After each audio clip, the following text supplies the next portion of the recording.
भोजपुरी बवाल शो में तेज प्रताप यादव क्या कर रहे हैं? बांध रहे हैं, बांसुरी बजा रहे हैं और सब कुछ सोशल मीडिया पर लाखों लोग उन्हें देख रहे हैं।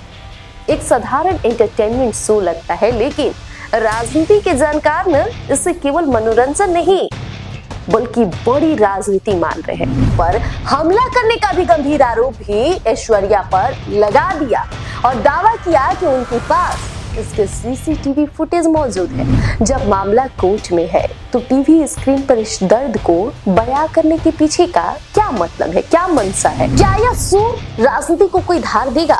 जवाब है बिल्कुल। देखिए, इसके पीछे दो बड़े राजनीतिक कारण हो सकते हैं। बिना एक भी रुपया खर्च किए सीधी 5 करोड़ वोटर्स तक पहुंच जाना। मुख्य धारा की राजनीति कर रहे वो और नीतिगत मुद्दों जैसे बेरोजगारी हो गई, शिक्षा हो गई, इन सबको छोड़कर एंटरटेनमेंट शो पर जिस बेबाकी से वो अपनी बात रख रहे हैं, वाकई काबिले तारीफ है। नमस्कार, पहली नजर में आप सभी का बहुत बहुत स्वागत है। मैं प्रिया राज। सियासत की बिसात पर कौन सा मोहरा किस चाल के तहत चला जाता है, इसे समझ पाना हर किसी के बस की बात नहीं होती। देखिए, बिहार की राजनीति में लालू प्रसाद यादव की बड़ी बेटी तेज प्रताप यादव तो हमेशा अपने अलग और बेबाक अंदाज के लिए जाने ही जाते रहे। लेकिन देखिए, इन दिनों तेज प्रताप भी किसी राजनीतिक मंच पर या चुनावी रैली में नहीं बल्कि ओटीटी बड़े बड़े प्लेटफॉर्म पर टीवी शो भोजपुरी बवाल में छाए हुए हैं। कभी भोजपुरी अभिनेत्रियों के संग बातचीत कर रहे हैं, हल्की फुल्की फ्लर्टिंग कर रहे हैं, तो कभी अपनी शादीशुदा जिंदगी और पूर्व पत्नी ऐश्वर्या राय के साथ हुए विवादों पर सनसनीखेज खुलासा। और हम बड़ा राजनीतिक सवाल आज लेकर बैठे हैं कि क्या आरजेडी से बेदखल होने के बाद और जनशक्ति जनता दल जेजीडी के गठन के बाद तेज प्रताप ने राजनीति से किनारा कर लिया है, या फिर 5 करोड़ भोजपुरी बोलने वाले वोटर्स तक पहुंचने का जरिया बना रहे हैं? गौर से फरमाइएगा। आज हम अपने खास शो में एक एक मुद्दे पर बात करेंगे और इस राजनीतिक बवाल का पूरा इनसाइड एनालिसिस भी आपको बताएंगे। सबसे पहले समझते हैं उस पहले सवाल को जो हर बिहारी और एक राजनीतिक विश्लेषक के जहन में घूम रहा है। सवाल नंबर 1, भोजपुरी बवाल शो में तेज प्रताप यादव क्या कर रहे हैं? सुर्खियों के केंद्र में तो आगे है, नो डाउट, बहुत लोग पहचान गए। दरअसल इस शो में तेज प्रताप यादव भोजपुरी के बड़ी सितारे जैसे पावर स्टार पवन सिंह, दिनेश लाल यादव उर्फ निरहुआ, काजल रखवानी के साथ नजर आ रहे बड़े बड़े कलाकार हैं ये, जिनकी एक झलक पाने के लिए लोग बेताब होते हैं। काजल रखवानी से बातचीत करते उन्हें देखा जा रहा है। स्पेशल बिहारी डिश लिट्टी चोखा का जिक्र कर रहे हैं, वृंदावन से जुड़ी बातें कर रहे हैं, उनके हाथ में धागा बांध रहे हैं, बांसुरी बजा रहे हैं और सब कुछ सोशल मीडिया पर लाखों लोग उन्हें देख रहे हैं। एक साधारण एंटरटेनमेंट शो लगता है, लेकिन राजनीति के जानकार न इसे केवल मनोरंजन नहीं बल्कि बड़ी राजनीति मान रहे हैं। सिर्फ ग्लैमर और मनोरंजन तक सीमित नहीं है प्लेटफॉर्म। इस शो के जरिए तेज प्रताप ने अपनी निजी जिंदगी और शादी टूटने की वजहों पर भी बात की है, इस्तेमाल करना शुरू कर दिए है। 12 मई 2018 को पूर्व मुख्यमंत्री दारोगा राय की पुत्री ऐश्वर्या राय के साथ उनका विवाह हुआ था, लेकिन 6 महीने के बाद ही यह मामला अदालत पहुंच गया। शो के दौरान तेज प्रताप ने कहा कि हमारा मेल नहीं खाया, हम पूजा पाठ करने वाले देसी इंसान और वो दिल्ली में बड़े कॉलेज की प्रोडक्ट थी, हमें मंदिर जाने से रोकती थी। इतना ही नहीं, उन्होंने अपनी मां राबड़ी देवी पर हमला करने का भी गंभीर आरोप भी ऐश्वर्या पर लगा दिया और दावा किया कि उनके पास इसके सीसीटीवी फुटेज मौजूद है।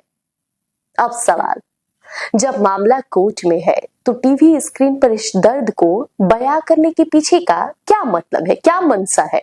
इसका सबसे बड़ा कारण है सहानुभूति, सिंपैथी गेन करना, विक्टिम कार्ड खेलना। क्या वाकई? देखिए, कई लोग ऐसा कहते हैं, लेकिन फिलहाल ये शो ही कुछ ऐसा है जहां सिर्फ आप अपनी बात नहीं, अपने परिवार की बात, अपने जीवन की बात करते हैं। ऐसे में जब कोई काउंटर अटैक नहीं होगा तो जनता के बीच केवल तेज प्रताप का पक्ष ही पहुंच पाएगा।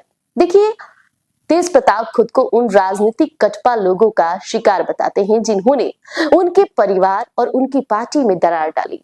इस बयान से वे बिहार की जनता को यह संदेश देना चाहते हैं कि उन्हें साजिश के तहत हाशिए पर ढकेला गया था। राजनीति की भी बात हो रही है। अब बात करते हैं अहम मुद्दे पर। क्या यह शो राजनीति को कोई धार देगा? जवाब है बिल्कुल। देखिए, इसके पीछे दो बड़े राजनीतिक कारण हो सकते हैं। बिना एक भी रुपया खर्च किए सीधी 5 करोड़ वोटर्स तक पहुंच जाना। राजनीतिक विश्लेषक प्रियदर्शी रंजन के अनुसार देखिए, आरजेडी से अलग होने के बाद तेज प्रताप के पास बड़ा कैडर और मीडिया अटेंशन नहीं था। भोजपुरी बवाल के जरिए वह किसी राजनीतिक एजेंडे के बिना सीधे 5 करोड़ भोजपुरी भाषियों तक पहुंच रहे हैं। पारंपरिक रैलियों की तुलना में यह शो उन न्यूट्रल दर्शकों तक पहुंचने का एक मुफ्त जरिया हो गया है जिनकी रोजमर्रा की राजनीति में दिलचस्पी नहीं है। छवि का मेकओवर। देखिए, विरोधियों द्वारा अक्सर नॉन सीरियस नेता करार दिए जाने वाले तेज प्रताप यादव को इस मंच का उपयोग अपनी देसी जमीन से जुड़ी और पीड़ित जननेता की छवि बनाने के लिए पूरी तरह से इस्तेमाल हो रहा है। देखिए, शो के जरिए 10% दर्शकों से भी भावनात्मक रूप से वो जुड़ पा रहे हैं। राजनीतिक रूप से खुद को प्रासंगिक बनाए रखने में कामयाब हो जाएंगे वो। लेकिन क्या यह दांव तेज प्रताप के करियर के लिए पूरी तरह फायदेमंद होगा? तो देखिए, इसके पॉजिटिव और नेगेटिव दोनों पहलू है और दोनों को तौलते हैं। पॉजिटिव इंपैक्ट की बात करें तो निजी जिंदगी और पारिवारिक कलह पर खुलकर बोलने से आम जनता का एक वर्ग भावनात्मक रूप से उनके करीब आ रहा है। इसे नकारा नहीं जा सकता है। उनका देशी अंदाज, योग सिखाना, बिंदास मिजाज और चर्चा में जनता के बीच लोकप्रिय बनाए रखता है उन्हें। मुख्य धारा की राजनीति कर रहे हैं वो, और नीतिगत मुद्दों जैसे बेरोजगारी हो गई, शिक्षा हो गई, इन सबको छोड़कर एंटरटेनमेंट शो पर जिस बेबाकी से वो अपनी बात रख रहे हैं वाकई काबिले तारीफ है। अंगभीर साबित हो रहे हैं। केवल व्यक्तिगत लोकप्रियता से चुनाव नहीं जीते जाते। देखिए, इसके लिए एक मजबूत संगठनात्मक की भी जरूरत होती है, ऑर्गेनाइजेशन बेस, जिसकी कमी उनकी नई पार्टी जेजेडी में साफ दिखती है। अभी लालू यादव के राजनीतिक वारिस बनने की होड़ से बाहर होने के बाद ही तेज प्रताप यादव आज भले ही संगठन के स्तर पर अकेले दिख रहे हैं, लेकिन टीवी स्क्रीन के जरिए उन्होंने बिहार की राजनीति में अपनी उपस्थिति दर्ज करा दी है। चर्चा था कि तेज प्रताप अपने पिता से अब अलग हो गए हैं। देखिए, अलग की बात है, लेकिन आप इस शो में देख पा रहे होंगे कि वो लालू प्रसाद यादव से भी मुलाकात कर रहे हैं, घर की बात बता रहे हैं, घर की चीजें शेयर कर रहे हैं, और वो हर एक दर्शक के बीच में ये बैठता है कि तेज प्रताप ने अपना बचपन कैसे जिया था, लालू प्रसाद यादव ने उनके साथ कौन सी वो बात कही थी जिसको वो आज भी अपना प्रेरणा और आदर्श मान करके कदम रखते हैं।